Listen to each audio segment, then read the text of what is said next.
और अगर कोई जुल्म हुआ है तो फिर इंसाफ ज़रूर होना चाहिए। क्विकली नाज़रीन प्रोग्राम में बढ़ेंगे आगे। जनूबी अफ्रीका से टेस्ट मैच हारे अभी 2 दिन भी नहीं गुजरे थे कि इसी शिकस्त खुर्दा कौमी टेस्ट टीम के कप्तान यानी शान मसूद को consultant international cricket and players affairs बनाए जाने का ऐलान सुनने को मिला। Consultant international cricket and players affairs एक नया ओहदा है।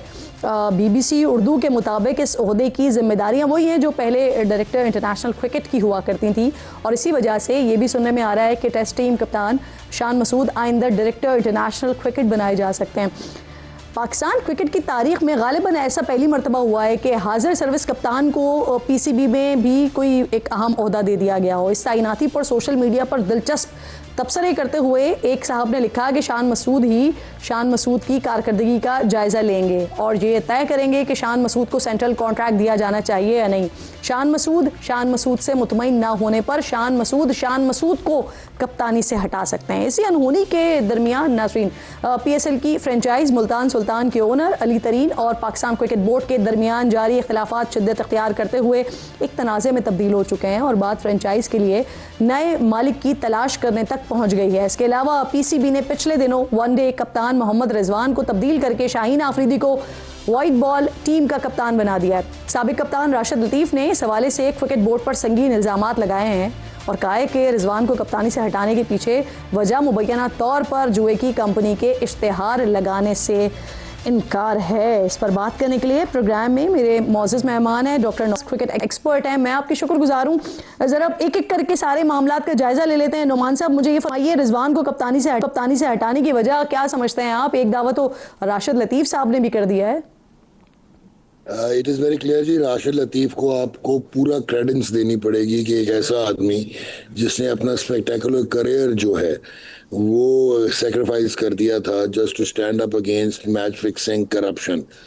और जहाँ तक ये मोहम्मद रिजवान का और बाबर आजम का ताल्लुक है, ये 2 बैड बॉयज़ थे ब्यूरोक्रेसी के, क्रिकेटिंग ब्यूरोक्रेसी के, और बहुत सारे इन्होंने दुम पे पैर रख दिया था जब इन्होंने इनकार कर दिया था कि ये सरोगेट एडवर्टाइजिंग के इश्तिहारात अपनी किट्स पे नहीं लगाएंगे।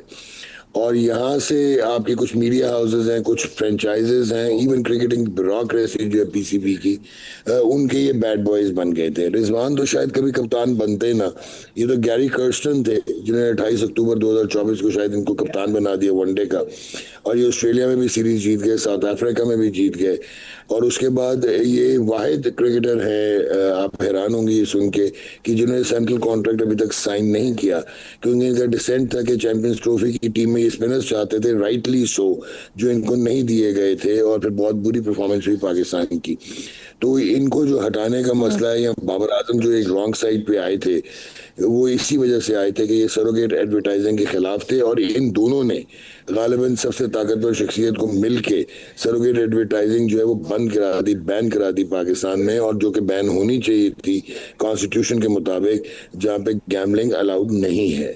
तो ये सूरत हाल है और राशिद ने पूरा थ्रेड किया है। यानी आप भी सिर्फ यही वजह समझते हैं कैप्टनसी से हटाने की? देखें, एब्सोल्युटली सिंपल सी बात है, शाहीन शाह अफरीदी का कप्तान बनता था तो वो T20 इंटरनेशनल्स का बनता था।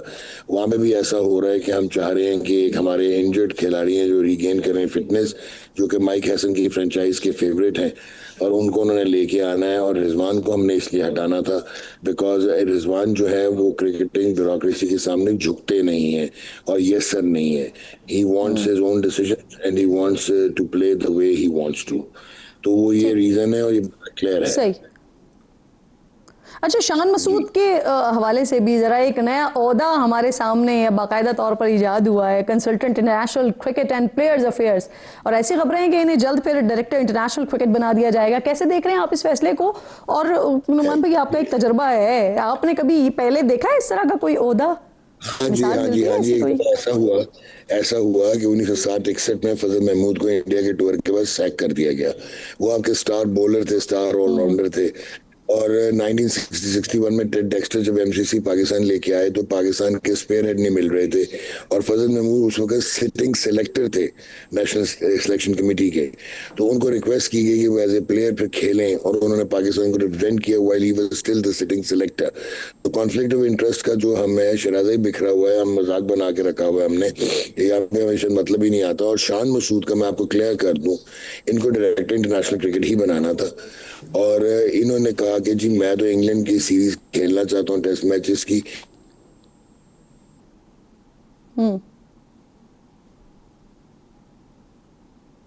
जो अभी आपने इंट्रोडक्शन में बताया था, ये एग्जैक्टली ये एक मजा का खेज चीज है कि वो अपने ही कॉन्ट्रैक्ट को, जिनको गलत आपने कैटेगरी डी में रखा हुआ है, being the captain, test captain of Pakistan, वो असेसमेंट्स करेंगे प्लेयर अफेयर्स की।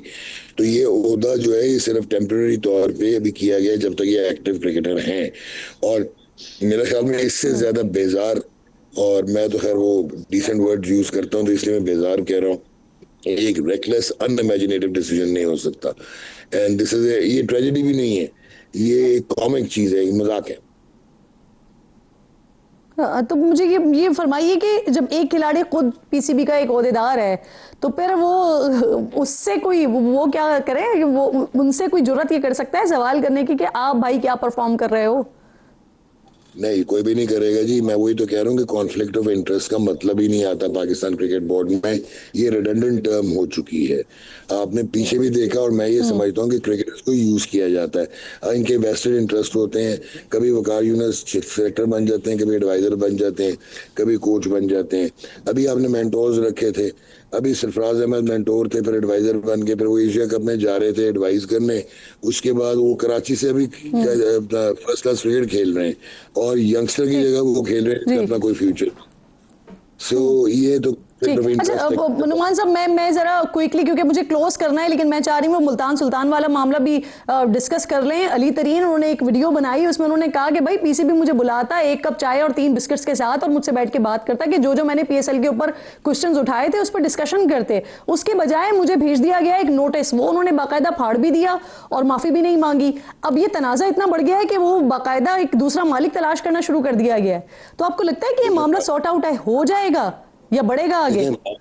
मामला इनको सॉर्ट आउट करना पड़ेगा। ये 6 महीने क्यों चुप थे पाकिस्तान क्रिकेट बोर्ड, वो तो क्रिटिसाइज कर रहे थे ओपनली। और जो इसमें सबसे पहले इंपॉर्टेंट है, आपके प्रोग्राम के तवज्जो से क्लियर कर दूं कि पीसीबी ने 12 सितंबर 2025 को इनको लेटर ऑफ चार्ज भेजा। आप लेटर ऑफ चार्ज भेज रहे हैं और आपने उनको कभी भी हेयरिंग नहीं दी, कभी भी उनको तंबीह नहीं की, कभी राइटिंग आपने वार्निंग नहीं दी कि वो वायलेशन कर रहे हैं कोड ऑफ कॉन्डक्ट की पीएसएल के। अली तरीन ने 2 अक्टूबर को रिस्पॉन्ड कर दिया 2025 को, और पीसीबी चुप रहा, उसका रिस्पांस नहीं दिया, बल्कि मिसलीड किया जर्नलिस्ट को और मीडिया को ये कह के कि हमने लेटर ऑफ टर्मिनेशन भेज दिया, वेयर लेटर ऑफ टर्मिनेशन नहीं भेजा गया था। और मुझे आप एक चीज बताएं कि 43 मिलियन यूएस डॉलर इन्वेस्ट कर चुकी है मुल्तान सुल्तान्स। उसके अलावा जो शॉकिंग है वो सबसे एक्सपेंसिव फ्रेंचाइज है 6.35 मिलियन यूएस डॉलर्स की। 2021 के चैंपियन है, 22, 23 और 24 में रनर्स अप है, फाइनल खेले।